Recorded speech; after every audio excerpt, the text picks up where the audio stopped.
সন্তান যখন তার মার অ্যাওয়ার্ডটা হাতে নেয় সেই আনন্দটাই আলাদা। আগের মতো কাজ তো আসলে এখন এমডিসিতে হয় না। আম্মা আজকে বিসিআর এর আজীবন সম্মাননা পেয়েছেন। তো আমি ওখানেও বলেছিলাম, স্টেজেও বলেছিলাম যে আমার নিজের অ্যাওয়ার্ড নিতেও মানে এত আনন্দ লাগে না। মানে একটা সন্তান যখন তার মার অ্যাওয়ার্ডটা হাতে নেয় সেই আনন্দটাই আলাদা। আমি আসলে খুব হাসি খুশি একটা মানুষ। আমি নিজে হাসতে যেমন পছন্দ করি তেমনি অন্যদেরকে হাসাতেও আমার খুব ভালো লাগে।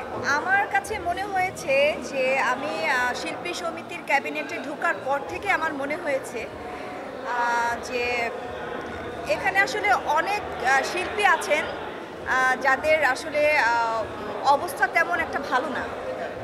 তো তখন আমার মনে হয়েছে যে আসলে আমিও শিল্পী, ওনারাও শিল্পী।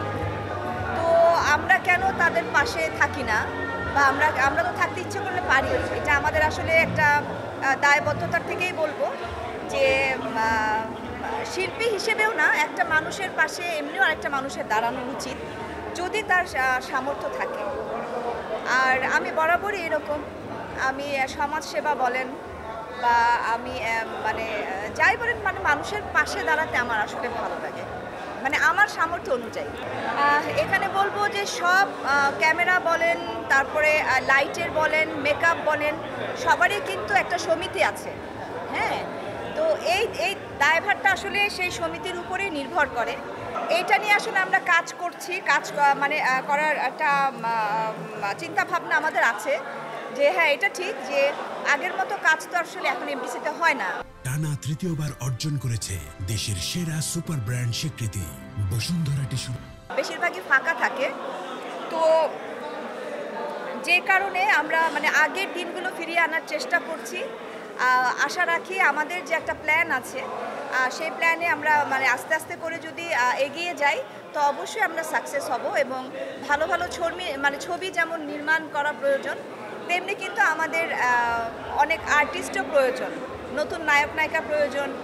যেমন ধরেন বড় ভাই হবে, ভাবি হবে, বা বড় বোন বা মা বাবা, তো সেরকম, বা এখন একটা কমেডিয়ান ভালো, তো সেরকমও তো আমাদের প্রয়োজন। তো এগুলো আমাদের কিন্তু অনেক অভাব। তো যেই কারণে ইচ্ছে আছে অনেক কিছু। তো ইনশাল্লাহ আস্তে আস্তে কাজ করব, সেই কাজ তো আপনাদেরকে নিয়েই করব। ওনার আসলে চাওয়াটা উনি ভালোই বলতে পারবেন, তবে আমি যতটুকু বুঝতে পারি যে উনি আসলে সুস্থ,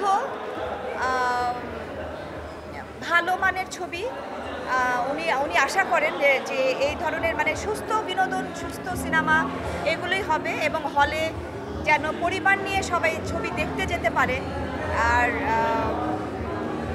তারপরে সেই আগের যে একটা আনন্দঘন পরিবেশ ছিল এফডিসিতে, সেটাও যেন ফিরে আসে।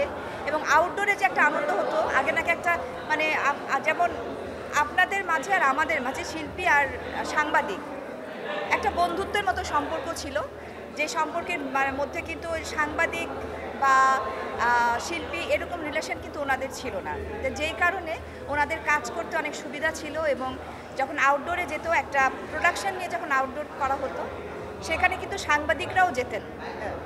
যতদিন ওনাদের কাজ ছিল আউটডোরে, ততদিন কিন্তু ওনারাও থাকতেন। পুরো সিনেমার সব কিছু দেখে, ছবি তুলে, সব নিউজ ওনারা ওইভাবে দিতে পারতেন। তো এই যে একটা বন্ধন, এই যে একটা সম্পর্ক সুন্দর, সেটা যেন আবারও ফিরে আসে, এটাই উনি চান।